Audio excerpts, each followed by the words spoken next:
नमस्कार, बहुत स्वागत है आपका हमारे राजस्थान में। मैं हूं आपके साथ श्रुति श्रीवास्तव। पेपर लीक की जांच कहां तक, आज में आपको बताते चले। अजमेर से बड़ी खबर इस बीच में कि पेपर लीक को लेकर अब सरकार बिल्कुल अलर्ट मोड पर है। विधानसभा में मुद्दा गरमाने की दूसरे दिन ही एफआईआर दर्ज की गई। आरपीएससी की सजगता से लगातार हो रही है कार्रवाई और 5 डमी अभ्यर्थियों के खिलाफ मुकदमा दर्ज करा दिया गया। आरपीएससी ने सिविल लाइन थाने में यह दर्ज कराया है केस। बता दें कि पेपर लीक को लेकर विधानसभा में कल ही जमकर हंगामा हुआ और उसके अगले ही दिन सरकार ने मामले में एक्शन ले लिया।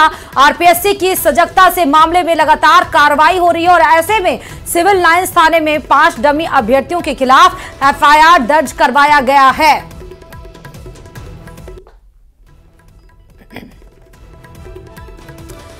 तो 2018 में लाइब्रेरियन भर्ती JN civil degree paper leak हुआ। कब कैसे पेपर लीक हुआ वो आपको बता रहे हैं। 2018 में कांस्टेबल भर्ती परीक्षा लीक हुए और साथ ही 2020 में वन रक्षक भर्ती पेपर लीक भी हुआ। इसमें भी तमाम अभ्यर्थियों को झटका लगा। 2021 में आ जाइए, आरईटी लेवल 2 चिकित्सा अधिकारी परीक्षा पेपर लीक हुआ। 2022 में यानी कि पिछले साल एसआई भर्ती, कांस्टेबल भर्ती परीक्षा लीक की भी खबर सामने आई। 2022 में ही सीएचओ भर्ती, बिजली विभाग तकनीकी हेल्पर की भर्ती की परीक्षा लीक हुई। फिर 2022 में द्वितीय श्रेणी शिक्षक भर्ती परीक्षा लीक हुई और 2018 में लाइब्रेरियन भर्ती में पेपर लीक का मुद्दा लगातार गर्माता जा रहा है। विधानसभा में बहस के बाद दूसरे ही दिन राजस्थान लोक सेवा आयोग एक्शन में दिखा। 5 लोगों के खिलाफ एफआईआर दर्ज की गई है। वरिष्ठ अध्यापक भर्ती परीक्षा 2022 के दौरान 5 लोगों ने फर्जी दस्तावेज लगाए और डमी अभ्यर्थियों को परीक्षा के लिए बैठाया। इनके खिलाफ एफआईआर दर्ज की गई है। एक अभ्यर्थी को गिरफ्तार कर लिया गया है। सिविल लाइन थाने में यह रिपोर्ट दर्ज कराई गई है। इस मामले की जाँच अब एडिशनल एसपी रैंक के अधिकारी करेंगे। कैमरा पर्सन कुशल सेन के साथ अशोक सिंह, न्यूज 18 अजमेर।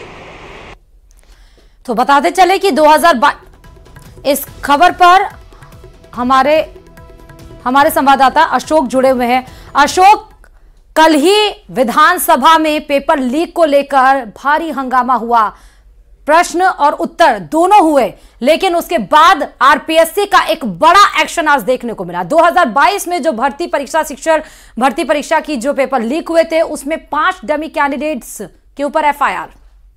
जी बिल्कुल, राजस्थान सरकार पेपर लीक मामले को लेकर संवेदनशील है और उन्होंने पहले भी कहा था कि जो पुराने पेपर हुए हैं उन सभी की समीक्षा भी करवाई जाएगी और इस दौरान अगर कोई डमी अभ्यर्थी या कोई फर्जी अभ्यर्थी या कोई गैंग सक्रिय है उन पर भी कार्रवाई की जाएगी। तो इसी के तहत जो है लगातार आरपीएससी की ओर से एक्शन किया जा रहा है और पहले भी 1 दर्जन के करीब जो है अभ्यर्थियों को यहाँ पर लगातार कार्रवाई करते हुए गिरफ्तार किया जा चुका है। और दस्तावेज जांच के दौरान वरिष्ठ अध्यापक भर्ती परीक्षा सामान्य ज्ञान की जांच की गई थी कल और जो अभ्यर्थी संजय के घेरे में थे उन्हें आरपीएससी कार्यालय बुलाया गया था। उनमें से 5 के खिलाफ एफआईआर दर्ज की गई है और एक अभ्यर्थी को जो है हिरासत में ले लिया गया है। अब जो है इस मामले में कौन कौन लिप्त है और कितने डमी अभ्यर्थी इनके साथ थे और कौन कौन वह थे, इन सभी विषयों को लेकर आरपीएससी की ओर से शिकायत दी गई और अब जो है एडिशनल एसपी रैंक के जो अधिकारी हैं वो इस मामले में जांच करेंगे। तो फिलहाल जो है आरपीएससी इस मामले में एक्शन में नजर आ रही है। आप देखेंगे लगातार जो पेपर लीक को है भारतीय जनता पार्टी ने मुद्दा बनाया था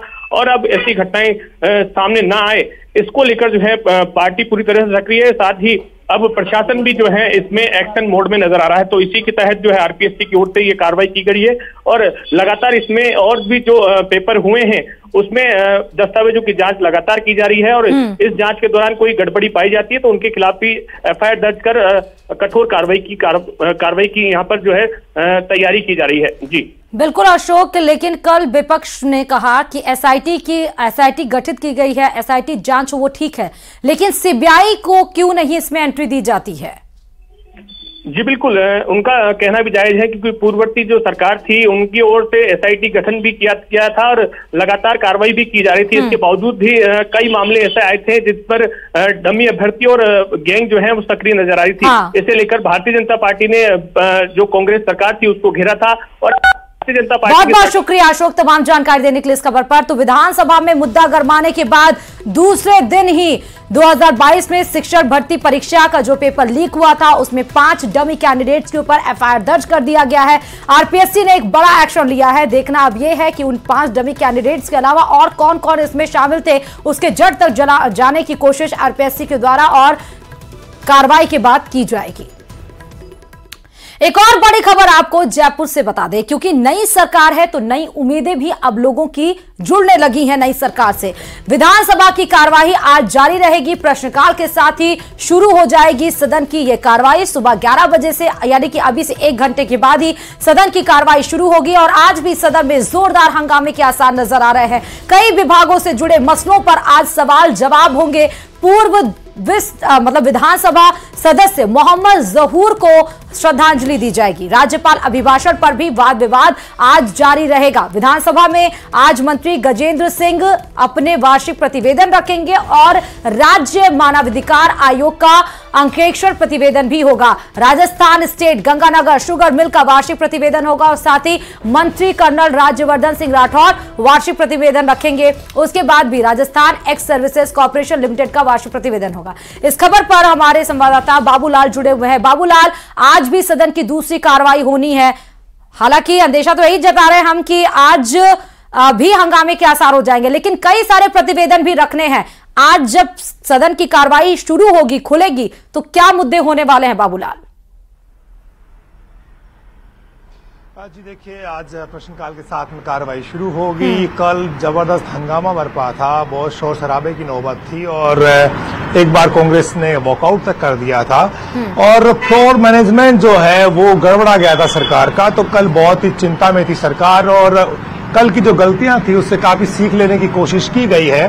तो आज चीजें दुरुस्त रहे, आज माहौल जो है सरकार के पक्ष में रहे और विपक्ष हावी ना हो, इसके लिए सरकार की ओर से बहुत कुछ जो है कदम उठाए गए हैं और तमाम जो मंत्री हैं उनको नसीहत दी गई है कि पूरी तैयारी के साथ आए। कल मंत्रियों की तैयारी का अभाव दिख रहा था और जवाब देते नहीं बन रहा था, तो सरकार की बहुत फजीयत हुई कल और सरकार नहीं चाहती कि इतने बेहतरीन माहौल में जब सब चीजें जो है सरकार के अनुकूल हैं, ऐसे में मंत्रियों के जवाब की वजह से मुश्किलें खड़ी हों और विपक्ष हावी हो जाए और जनता के बीच में मैसेज गलत जाए। तो आज बहुत कुछ बेहतर होता हुआ इसी उम्मीद में सरकार के मंत्री सदन में सवालों के जवाब देते नजर आएंगे। ईआरसीपी से जुड़ा हुआ मसला है, आज एक 2 सवाल लगे हैं। कांति प्रसाद मीणा जो कि थाना गाजी के विधायक हैं, उनका और मनीष यादव शाहपुरा का, उन्होंने ईआरसीपी से जुड़ा हुआ सवाल पूछा कि ये कब तक पूरी हो जाएगी, सरकार बनने के बाद अब तक क्या क्या कदम उठाए गए हैं और किस तरह से सरकार जो वाटर डिपेंडेबिलिटी है उसके इश्यू को जो है किस तरह से रिजोल्व कर रही है, किस तरह से उसका समाधान ढूंढ रही है। राजस्थान, मध्य प्रदेश और केंद्र के स्तर पर अब तक कदम क्या उठाए गए हैं, तो उसके बारे में पूरक प्रश्न भी पूछे जाएंगे विधायकों की ओर से, क्योंकि ये 13 जिलों से जुड़ा हुआ मामला है और बीजेपी की सरकार ने आते ही इस दिशा में कदम भी उठाने शुरू कर दिए। जब दिल्ली में जो केंद्रीय जल शक्ति मंत्री हैं उनके साथ में बैठक भी हुई है राजस्थान और मध्य प्रदेश के अधिकारियों की, और जल्द जो है दोनों राज्यों के मुख्यमंत्री केंद्र के आला अफसरों के साथ में बैठने वाले हैं और लोकसभा चुनाव से पहले सरकार इस दिशा में कुछ न कुछ करती हुई नजर आएगी। क्योंकि जब बड़ा इश्यू बन गया था विधानसभा चुनाव के दौरान, तब बीजेपी ने कहा था कि हम इसे राष्ट्रीय परियोजना का दर्जा दिलाएंगे। हाँ। तो सरकार बन गई और सारी चीजें अब उनके मुताबिक हो रही है। तो अब जो है लोकसभा चुनाव से पहले माहौल बनाने की कोशिश भी होगी। हाँ। और कुछ चीजें धरातल पर होती हुई दिखेंगी और सरकार जनता को एहसास भी कराएगी कि देखिए हमने जो वादा किया था उसको हम पूरा करने जा रहे हैं। तो इस कड़ी में आज ईआरसीपी पर किस तरह का जवाब आता है सरकार की ओर से और ये जवाब कौन देने के लिए अकाउंटेबल है, जवाब कौन देने के लिए अकाउंटेबल है बाबूलाल आज इस पे ईआरसीपी पे? जी देखिए, जल संसाधन के जो मंत्री हैं वो है सुरेश रावत। हाँ। और माना ये जा रहा है कि वही जवाब देंगे, लेकिन बड़ा मामला है। हाँ। ईआरसीपी की जो प्रोजेक्ट है वो भी उनके ही डिपार्टमेंट के तहत है, तो माना ये जा रहा है कि वो ही जवाब देंगे। इसके अलावा बहुत सारे और सवाल है, लेकिन विपक्ष की तैयारी इसी सवाल को लेकर है कि सरकार को घेरा जाए और सरकार को मजबूर किया जाए कि वो बताए कि आखिर उसने पिछले सत्ता संभालने के बाद में क्या क्या कदम उठाए हैं, क्योंकि बहुत बड़ा मामला है। बिल्कुल मसला बड़ा है। बहुत बहुत शुक्रिया बाबूलाल तमाम जानकारी देने के लिए। तो बड़ी खबर बता दें, क्योंकि सीएम बनने के बाद भजन लाल शर्मा पहली बार जोधपुर आ रहे हैं, इसलिए जोधपुर के लोगों में और कार्यकर्ताओं में खासा उत्साह भी देखा जा रहा है। यह भी आपको बता दें कि यहां पर जोधपुर में विकसित भारत संकल्प यात्रा शिविर का अवलोकन भी करेंगे सीएम भजन लाल शर्मा और स्वर्गीय ब्रह्म सिंह परिहार की मूर्ति का अनावरण भी किया जाएगा। उसके बाद हस्तशिल्प उत्सव 2024 का उद्घाटन करेंगे और जयपुर से 11:15 पर जोधपुर के लिए रवाना होंगे। फिर सीएम बनने के बाद यह पहला जोधपुर दौरा है जिसमें खासा उत्साह, तमाम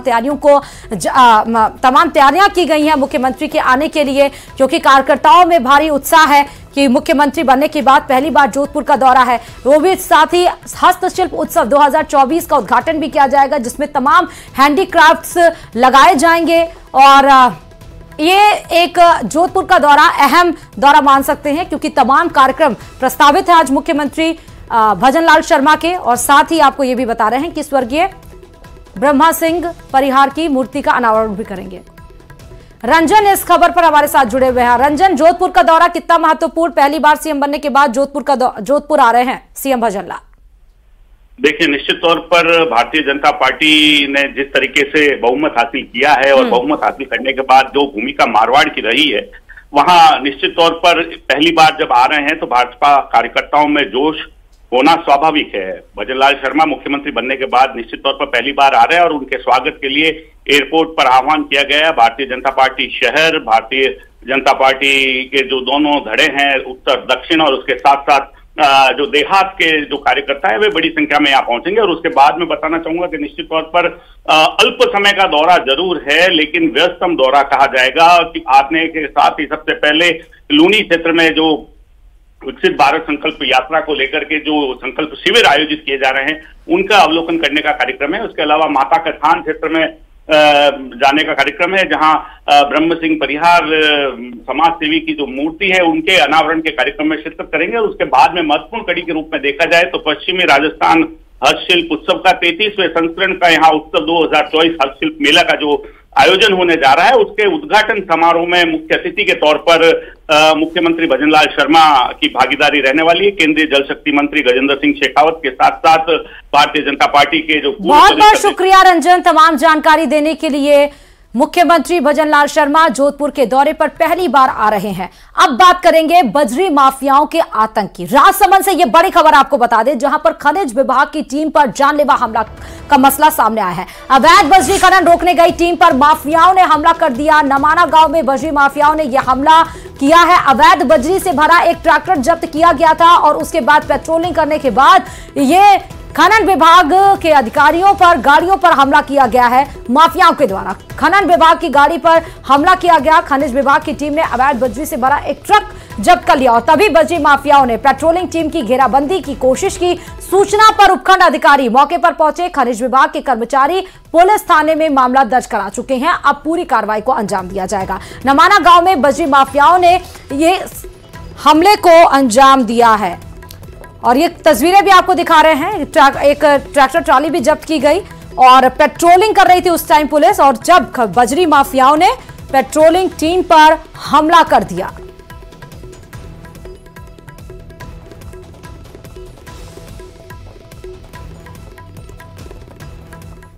और एक और बड़ी खबर आपको जयपुर से बता दें कि थोड़ी देर में सीएम जन सुनवाई करेंगे। जन सुनवाई के लिए ओटीएस पहुंचे हैं लोग, तो बड़ी खबर आपको बता रहे हैं। और लगातार आप देख रहे होंगे कि जब मुख्यमंत्री बनने के बाद भजन लाल शर्मा किस तरह लोगों से जुड़ाव करते हैं। कभी भी वो मॉर्निंग वॉक करने के लिए पार्क में पहुंच जाते हैं, लोगों के बीच में बैठ के चाय पीते हैं। और जब से मुख्यमंत्री बने तब से उन्हें पता है कि लोगों की समस्याएं कितनी ज्यादा होती हैं और हर रोज ओटीएस पहुंचते हैं लोग और वहां पर जन सुनवाई का कार्यक्रम होता है। थोड़ी देर में मुख्यमंत्री भजन लाल शर्मा पहुंचेंगे, तमाम लोगों से वो संवाद करेंगे, जिनकी जो दिक्कतें होंगी उनको सुनेंगे, जो फाइल्स उनको दी जाएंगी वो अधिकारियों को फिर निर्देश देंगे कि इनकी समस्याओं को जल्द से जल्द इनका निस्तारण किया जाए।